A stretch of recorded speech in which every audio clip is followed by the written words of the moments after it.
Hello दोस्तों, कैसे हैं आप सब। स्वागत करती हूँ आपका मेरे यूट्यूब चैनल में। दोस्तों, हम बेलाडोना के बारे में पढ़ रहे थे, जिसमें हमने बेलाडोना का इंट्रोडक्शन पढ़ लिया था। आज हम बात करने वाले हैं इसके क्लिनिकल के बारे में। क्लिनिकली ये किस पर एक्शन करती है? Abscess, apoplexy, boils, brain affection, carbuncle, conclusion, cough, delirium, dysentery, epilepsy, fever, glandular affection, headache, heart trouble, lung affection, measles, meningitis, menstrual trouble, mumps, skin affection, pleurisy, disorder of pregnancy, rheumatism, uterine affection, vertigo, whooping cough, abdominal affection, etc. इन सब पर ये clinically action करती है। Sphere of action, इसका main sphere of action क्या होता है? Its chief centre of the action is cerebrum from where radiates its influence upon the entire organism. इसका मेन एक्शन जो होता है वो सेरिब्रम पर होता है। जैसा कि दोस्तों हमने बात किया था कि बेलाडोना टर्मोइल कॉज करती है किसमें? ब्रेन में। तो टर्मोइल का मतलब होता है एक भूचाल सा लाना। तो ये जो है सेरिब्रम मतलब कि ब्रेन की नर्व्स पे ये बहुत अच्छा काम करती है।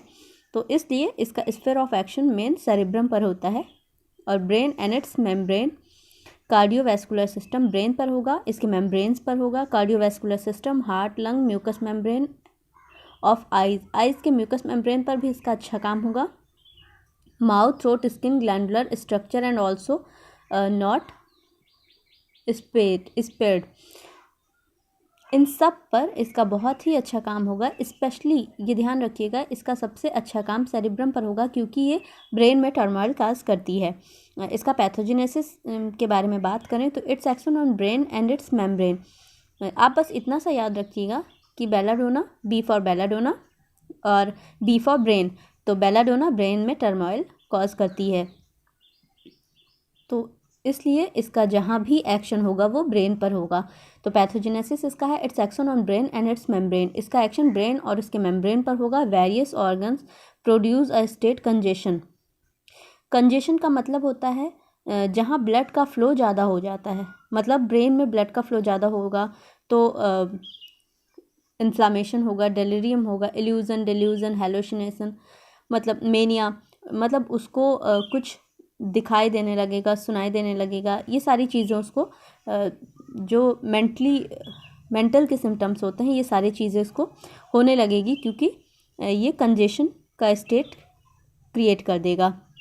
General hyperaesthesia of both sensory and motor nervous, जैसा कि हम पहले पढ़ चुके हैं कि इसका मेन एक्शन ब्रेन पर होता है, तो ये सेंसरी और मोटर नर्व्स दोनों पर बहुत अच्छा काम करेगा, resulting in congestion of blood vessels में कंजेशन करेगा। तो ये both sensory and motor nervous system में प्रॉब्लम कॉज करेगा। Heart and consequent relax symptom are produce, heart में कॉन्सिक्वेंटली रिफ्लेक्स का सिम्टम जो है प्रोड्यूस होगा। अब इसके कॉन्स्टिट्यूशन की बात करें तो physical makeup, since belladonna is more और लेस एन एक्यूट रेमेडी।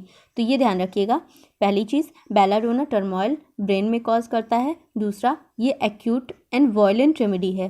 तो बेलाडोना एक एक्यूट रेमेडी है, जितना जल्दी इसका सिम्टम आएगा उतना ही जल्दी इसका सिम्टम जाएगा भी। There is no serious importance to be attach to it constitution, इसमें कोई भी सीरियस इंपॉर्टेंस अटैच नहीं होता है। However it is adapted to the bilious मतलब होता है लीवर से रिलेटेड कोई भी प्रॉब्लम होगी, प्लेथोरिक